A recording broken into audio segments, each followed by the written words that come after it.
The stagecoach arrived long after sunset. Most people waiting at the station had already gone home, leaving only one tall cowboy standing beneath the faded wooden awning. Snow clouds rolled over the Montana mountains, and the cold wind carried the smell of pine through Copper Ridge. Silas Mercer folded the worn photograph back into his coat pocket. He had stared at it so many times that the woman's face had almost disappeared. His future wife. A stranger. A woman he expected to share his cabin, not his heart. When the coach finally stopped, the door opened slowly. One woman stepped down carrying a single weathered suitcase. Her boots were dusty from weeks of travel. Loose strands of chestnut hair escaped beneath her bonnet. She looked directly at Silas without lowering her eyes. Neither of them smiled. If you've ever wondered whether two strangers can truly become home for each other, stay with this story until the end. Silas silently lifted her suitcase onto his horse before climbing into the saddle. "You can ride behind me," he said. She nodded once. "My name is Clara Whitfield." "I know." Nothing more was said. The long trail climbed into the mountains while daylight slowly disappeared behind dark pines. Clara held the saddle instead of wrapping her arms around him. The distance between them felt as wide as the valley below. At last the cabin appeared. Old logs, one chimney, one lonely lantern glowing beside the door. No flowers, no curtains, nothing that suggested laughter had ever lived there. Silas carried her suitcase inside. "The bedroom is yours," he said. "I sleep upstairs. You don't have to." "I do." He turned away before she could answer. The cabin felt neat enough to satisfy any traveler, yet every shelf, every chair, every tool sat in exactly the same place, as though moving anything would disturb memories no one could see. Clara slowly opened her suitcase. Instead of dresses, the first thing she removed was a folded white tablecloth embroidered with tiny blue wildflowers. She carefully spread it across the rough wooden table. Silas stopped walking. His eyes rested on the cloth for several long seconds before he quietly looked away. Neither mentioned it. Supper was simple. Beans, fresh bread, hot coffee. Silas waited until Clara sat before touching his food, though he never explained why. The silence between them was uncomfortable, but not cruel. It carried questions neither was ready to ask. Later that night, Clara unpacked paper, ink, and several unfinished letters. She sat beside the lantern writing to her younger sister back in Missouri. Her handwriting flowed across the page with remarkable precision. Above her, the loft floor creaked. Silas lay awake. Through a narrow gap between the boards, he watched the steady movement of her hand. Those graceful letters did not belong to someone who had spent her life washing clothes or cooking over fires. She was hiding something. The thought stayed with him until sleep finally came. The next morning arrived wrapped in silver frost. Before sunrise, Clara had already lit the stove, warmed the cabin, and brewed fresh coffee. Silas climbed down quietly. The hot cup waited beside his chair. He picked it up, drank every drop, then left without speaking. Day after day, the same quiet routine settled over the cabin. Clara cooked, cleaned, mended worn shirts, kept the fire alive. Silas repaired fences, chopped wood, and cared for the horses until darkness returned. Words remained few, yet Clara noticed things. He always hung his coat on the same peg, always checked the door twice before sleeping, always paused outside her bedroom before climbing to the loft, as though making certain she felt safe. She never mentioned any of it. One afternoon, the first heavy snowstorm swept across the mountains. By sunset, the trail had disappeared beneath deep white drifts. Silas had not returned. Clara reheated the stew, then reheated it again. Outside, the wind struck the cabin walls hard enough to rattle the windows. Each passing minute stretched longer than the last. At last, the door burst open. Silas stumbled inside, covered in snow. Ice clung to his beard. His right shoulder hung lower than the other. He tried to hide the pain. "You should have eaten," he muttered. "I wasn't hungry." She filled a cup with hot coffee and placed it gently into his frozen hands. For the first time, their fingers touched. Neither pulled away immediately. Steam drifted between them. The room remained silent, but something invisible cracked open. Silas slowly lifted his eyes. He looked at Clara as though he were seeing her for the very first time. Then, quietly, almost uncertainly, he spoke. "I think this is the warmest coffee I've ever had." Outside, the storm kept raging across the mountain. Inside the cabin, another storm had only just begun. Snow covered the mountain for 3 straight weeks. The trail disappeared beneath white drifts so deep that even the tallest fence posts looked like broken sticks. The cabin became its own little world, surrounded by endless silence and frozen trees. Every morning, Clara rose before daylight. She built the fire, ground fresh coffee, cooked breakfast before Silas climbed down from the loft. He never asked her to. She simply did. One morning, she noticed him rubbing his right shoulder while he thought she wasn't looking. The movement was small, but his face tightened before he quickly pulled his shirt over it. She said nothing. Instead, she quietly searched through her suitcase after he left. Wrapped inside a linen cloth sat a small brown bottle, her late mother's homemade liniment, camphor, pine oil, wild herbs gathered from the hills back east. That evening, she placed it beside his coffee cup. "My mother swore by it," she said. Silas looked at the bottle. "You've been watching. You've been hurting." He stared into the fire. Finally, he slipped the bottle into his coat pocket. The next morning, it returned to the table, half empty. No words were exchanged. But Clara noticed he lifted his arm a little easier.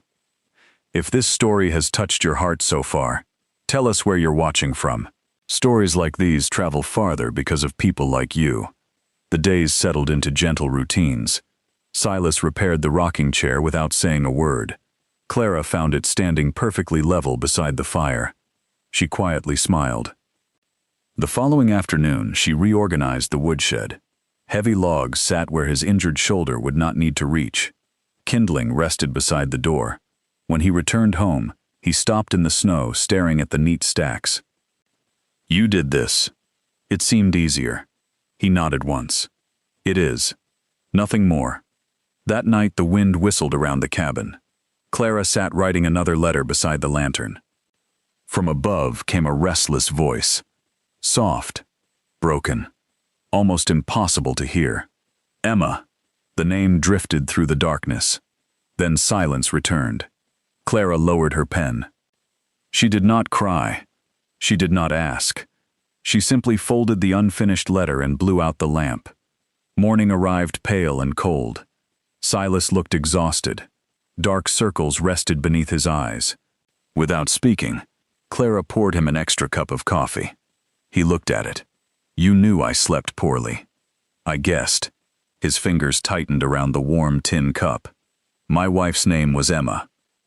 The words came so quietly she almost missed them. Silas stared toward the window where snow drifted across the yard. "She died 12 winters ago." He swallowed once. "I left for medicine." His voice stopped. "The storm trapped me." He never finished the sentence. He did not need to. The empty chair beside the table finished it for him. Clara reached for her sewing instead of his hand. Some grief could only survive if it was allowed to breathe. Several days passed before either mentioned it again. Late one evening, Silas noticed Clara carefully folding another letter. "You write beautifully." "My father insisted." "He was a teacher?" She slowly shook her head. "A lawyer." Silas looked surprised. "I copied legal papers before I married. You never told me. You never asked." He lowered his eyes. The answer stayed with him long after supper ended. As Christmas drew near, Clara swept beneath the ladder leading to the loft. The broom caught against a small wooden box hidden in the shadows. She hesitated, then lifted the lid.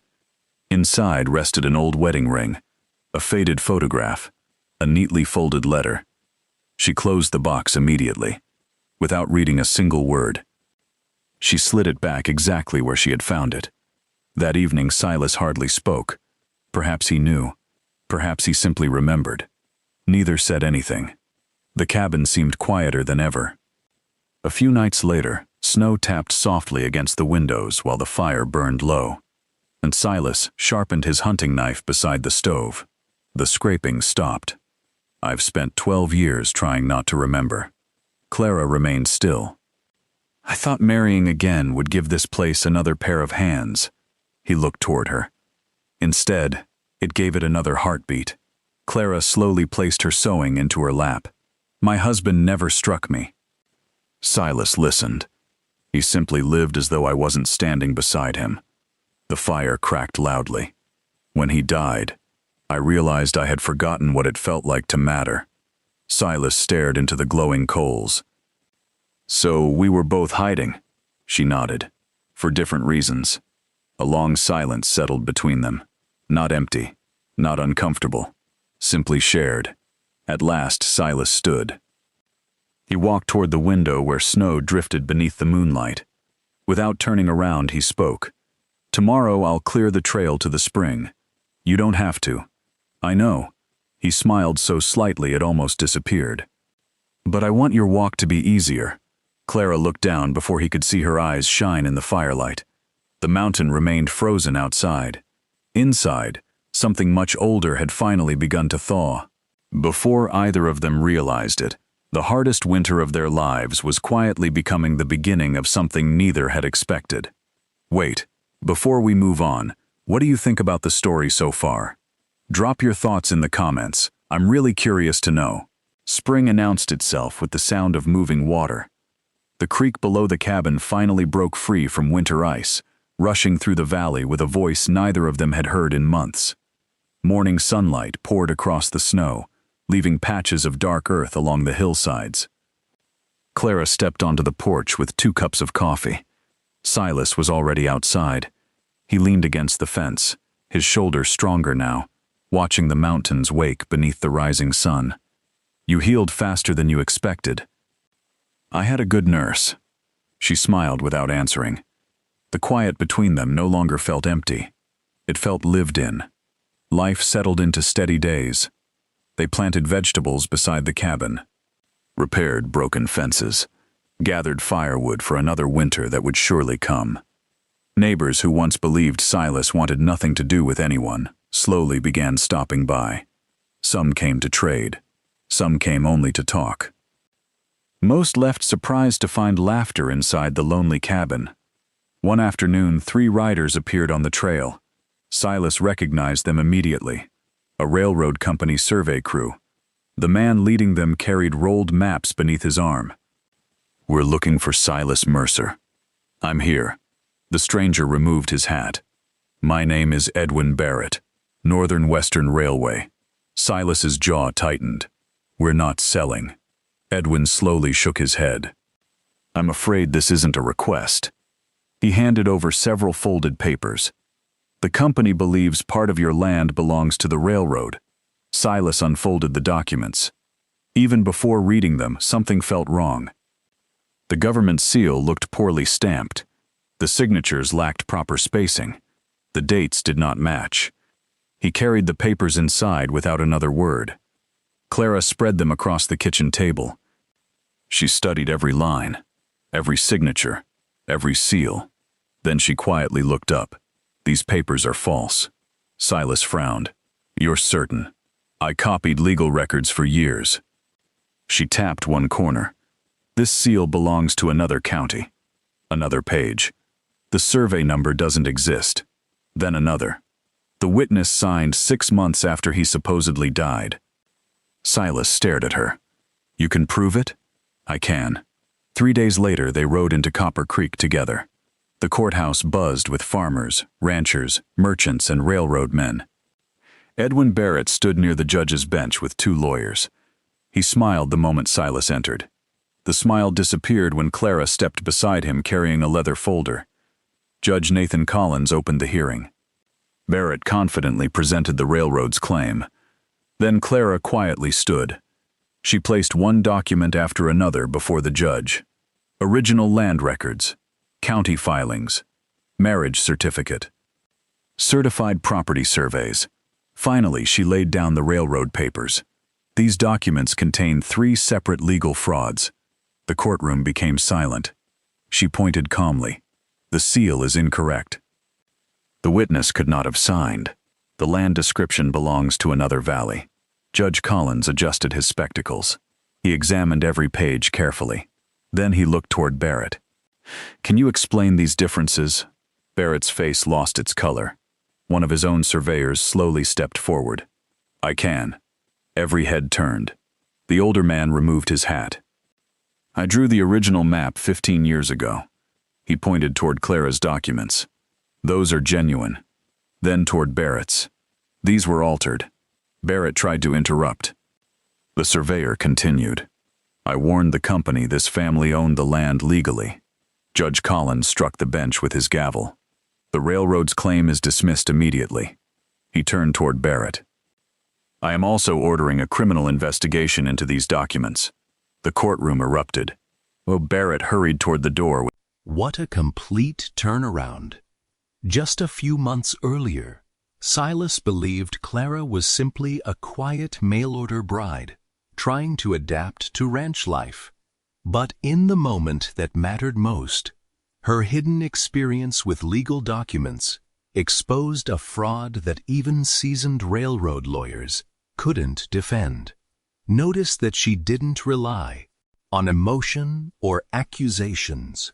She relied on evidence, dates, official seals, and factual inconsistencies. That's exactly what makes her argument so powerful. And here's something to think about. If Clara had never revealed her past, would Silas have lost everything he spent years building? Let me know your thoughts in the comments, because this single courtroom moment changed both of their lives forever. Without looking back, Silas remained seated. For several seconds he could not move. His land, his home, everything he had built, safe. When they stepped outside, warm spring wind drifted through the streets. Silas stopped beside the hitching rail. He looked at Clara. I would have lost everything. She gently shook her head. No, you saved this place. We saved it. The single word settled between them with quiet certainty. Weeks later, the mountain had turned green. Wildflowers covered the meadow below the cabin. Fresh curtains hung inside the windows. A small vegetable garden stretched beside the porch. The lonely cabin no longer looked abandoned. It looked loved. One evening, Silas walked slowly onto the porch, carrying something wrapped in cloth. He handed it to Clara. Inside rested a beautifully carved bluebird. Every feather had been shaped by hand. I made it during the winter. She traced the smooth wood with her fingertips. It's beautiful. So are the mornings since you arrived. He looked across the valley before speaking again. I thought I was asking for a wife. His voice remained steady. The truth is, I was asking someone to save me from a life that had already ended. Clara reached for his weathered hand. You saved me too. Neither moved. The wind carried the scent of pine across the mountains. Below them, the creek sparkled beneath the evening sun. Silas gently closed his fingers around hers. This time, neither of them let go. The cabin behind them stood warm beneath its rising chimney smoke, while the last light settled across the valley. For the first time in many years, tomorrow no longer looked empty. If this story wasn't just about finding love. It was about healing, trust, and second chances. Silas entered the marriage believing he only needed help running his ranch, while Clara arrived carrying wounds that no one else could see. Together, they slowly rebuilt not only a lonely cabin, but also two broken lives. Their greatest victory wasn't defeating the railroad in court. It was learning that real strength comes from standing beside someone when life seems impossible. In the end, honesty, patience, and courage proved stronger than grief, greed, and deception. If this story touched your heart, let us know which moment impacted you the most. And don't forget to like this video, subscribe to the channel, and share it with someone who loves unforgettable Western stories. Stayed with you. Please like the video, subscribe to the channel, and share it with someone who loves heartfelt Wild West stories.